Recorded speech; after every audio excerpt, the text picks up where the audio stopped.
샬롬. 2024년 6월 3일 월요일 하나님 나라를 시작하는 말씀 묵상 시간입니다. 오늘은 젊은 삼누리 박혜수 집사님께서 사도행전 15장 22절에서 35절까지 말씀을 읽어드립니다. 하나님의 말씀을 경청하십시오. 이에 사도와 장로와 온 교회가 그 중에서 사람들을 택하여 바울과 바나바와 함께 안디옥으로 보내기를 결정하니 곧 형제 중에 인도자인 바사바라 하는 유다와 실라더라. 그 편에 편지를 붙여 이르되 사도와 장로된 형제들은 안디옥과 수리아의 길리아에 있는 이방인 형제들에게 문안하노라. 들은즉 우리 가운데서 어떤 사람들이 우리의 지시도 없이 나아가서 말로 너희를 괴롭게 하고 마음을 혼란케 한다 하기로 사람들을 택하여 우리 주 예수 그리스도의 이름을 위하여 생명을 아끼지 아니하며 우리가 사랑하는 바나바와 바울과 함께 너희에게 보내기를 만장일치로 결정하였노라. 그리하여 유다와 설라를 보내니 그들로 이 일을 말로 전하리라.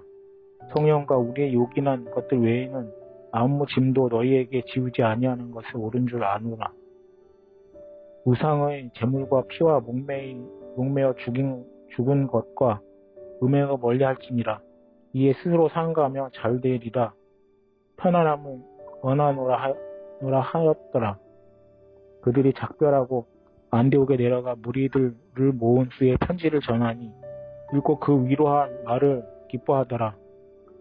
유다와 실라도 편지자라 하여 말로 형제를 권면하여 굳게 하고 얼마 있다가 편안히 가라는 전송을 형제들에게 받고 자기를 보내던 사람들로 되돌아가되 바울과 바나바는 안디옥에서 유하며 수다한 사람들과 다른 사람들과 함께 주의 말씀을 가르치며 전파하니라.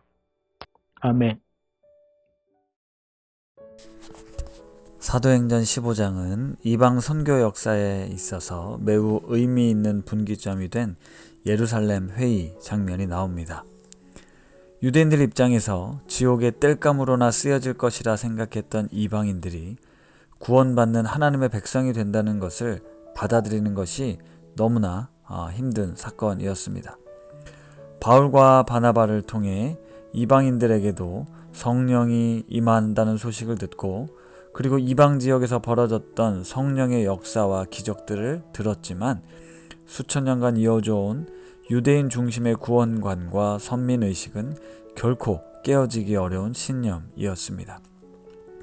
뿐만 아니라 이방인 선교를 허락하고 인정할 경우에 파생될 수 있는 여러 가지 혼돈과 갈등도 그들은 충분히 예상했을 것이기에 예루살렘과 유대를 넘어 복음의 소식이 확장되는 것에 대한 두려움도 가지고 있었습니다. 그러나 성령의 역사를 거스를 수는 없었습니다.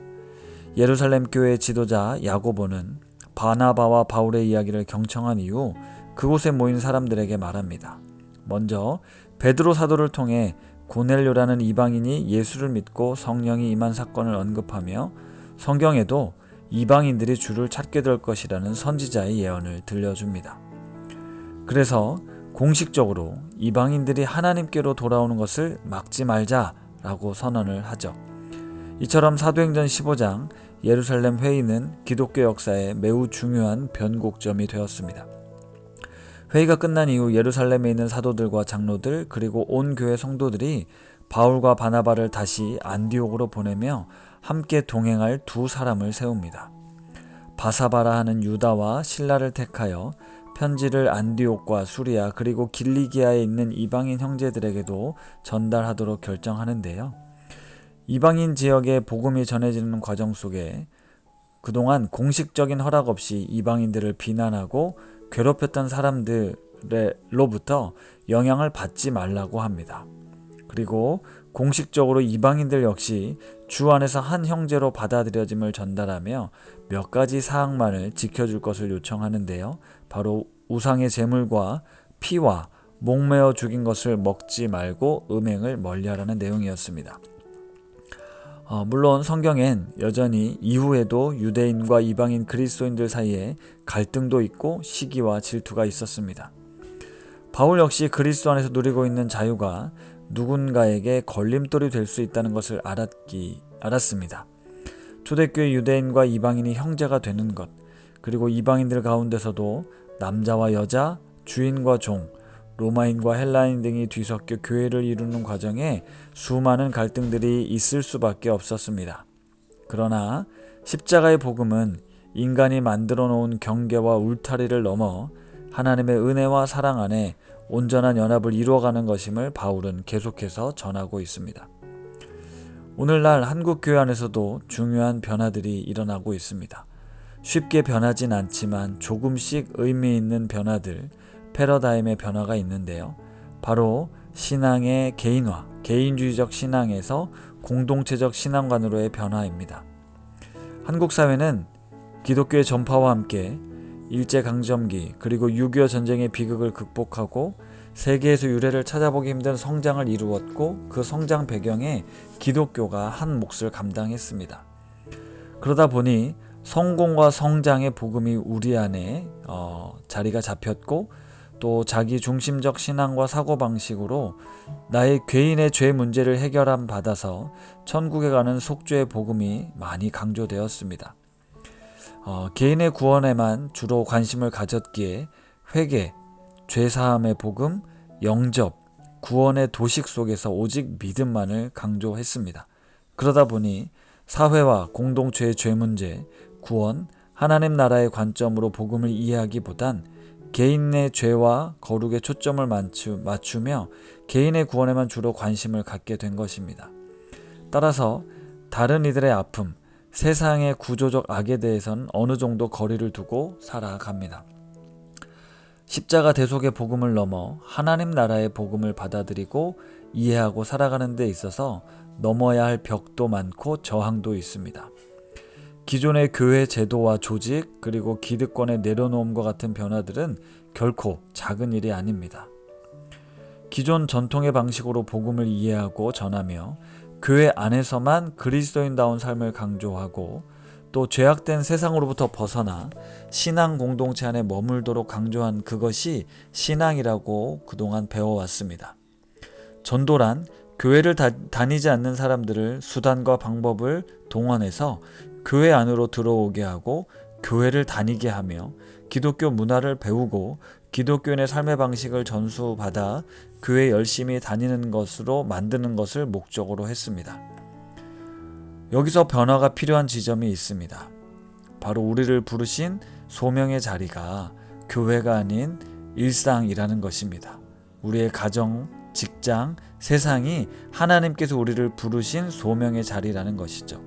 그곳은 죄악으로 가득한 이방인들이 거주하고 있고 그들에게 복음을 전하고 하나님을 알게 되어 하나님의 백성으로 살아가는 삶을 살도록 복음을 전하는 사명이 우리에게 있습니다.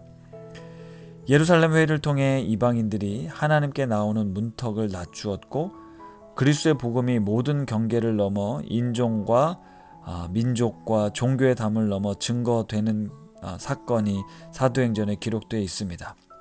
그리고 무엇보다 중요한 것은 이러한 갈등 구조 속에 서로를 배려하고 존중하는 모습으로 의견을 조율하고 타협을 이뤄냈다는 것인데요. 이 장면에서 진짜 그리스도인들의 모습을 보게 되었습니다. 분명 바꾸기 쉽지 않고 자신의 신념을 내려놓는 것은 어려운 일이었지만 그것을 기꺼이 받아들이고 포용하며 상대방을 인정하고 존중하는 모습, 더 나아가 배려하며 함께하는 모습까지 오늘 본문 말씀을 통해 볼 수 있습니다. 기독교가 위기를 맞이하고 있는 오늘 변화된 환경 속에서 세상 속에 복음을 들고 나아가야 하는 우리 그리스도인들에게 주어진 사명이 있습니다. 십자가 복음 안에서 진정한 회복과 하나됨의 은혜가 우리 공동체를 통해 이루어지게 되길 간절히 소망합니다. 말씀을 생각하며 기도하겠습니다. 하나님 아버지, 유대인과 이방인이 동등한 하나님의 자녀로서의 은혜를 누릴 수 있게 되었습니다. 하지만 그 과정 속에서 수많은 아픔과 갈등의 시간들이 있었고 여전히 계속되었습니다. 그러나 하나님께서는 이 예루살렘 회의를 기뻐하셨고 그 과정에 참여한 이들을 통해 하나님의 크고 넓은 사랑을 알게 하셨습니다.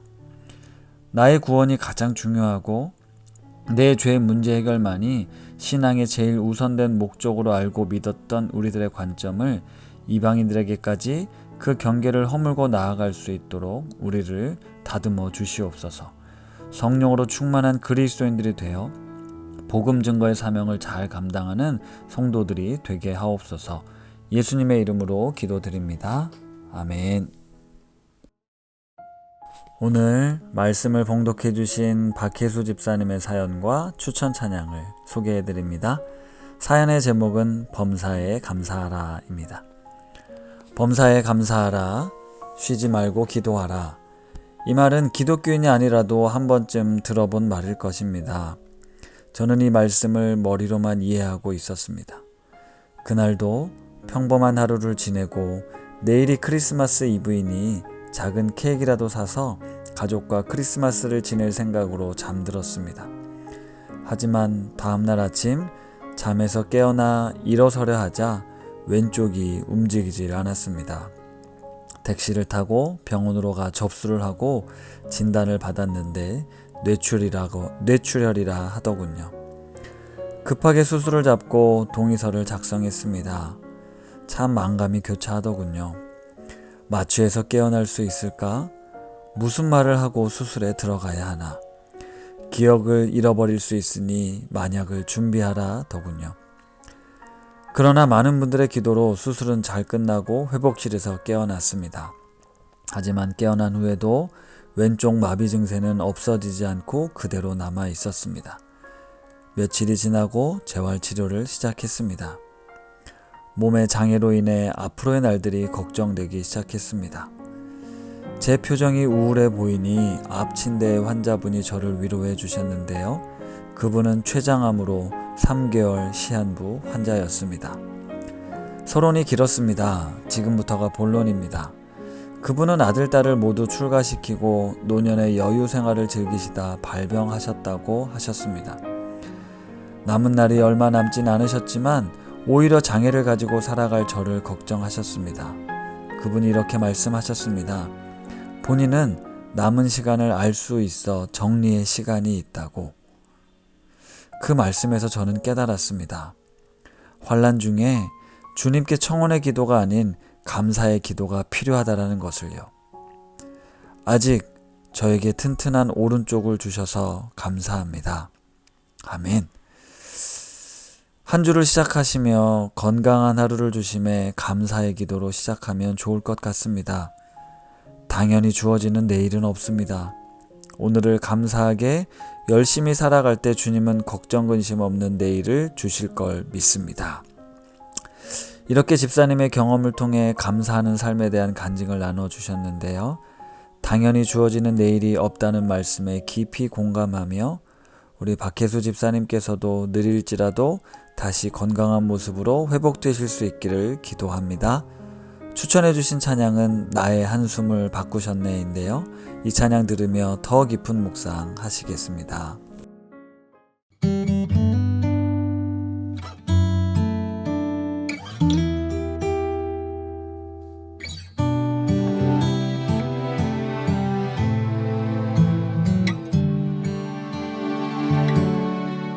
고달픈 삶의 은혜도 무뎌지고 곧 사라질 것에 내 맘 두네. 헛되고 헛된 것들을 바라보며 그 은혜를 놓치며 살았네. 주어진 삶을 묵묵히 살아가며 날 붙드신 주 예수를 보내. 사망 가운데 놓여진 나의 삶은 날 건지신 그 이름 예수. 나의 한숨을 바꾸셨네. 주를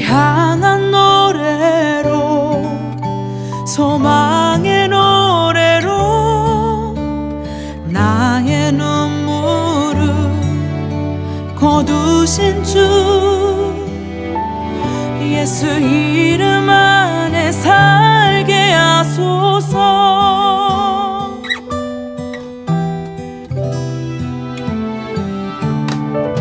주어진 삶을 묵묵히 살아가며 날 붙드신 주 예수를 보내 사망 가운데 놓여진 나의 삶은 날 건지신 그 이름 예수. 나의 한숨을 바꾸셨네. 주를 향한 노래로 소망의 노래로 나의 눈물을 거두신 주 예수 이름 안에 살게 하소서. 나의 한숨을 바꾸셨네. 주를 향한 노래로 소망의 노래로 나의 눈물을 거두신 주 예수 이름 안에 살게 하소서.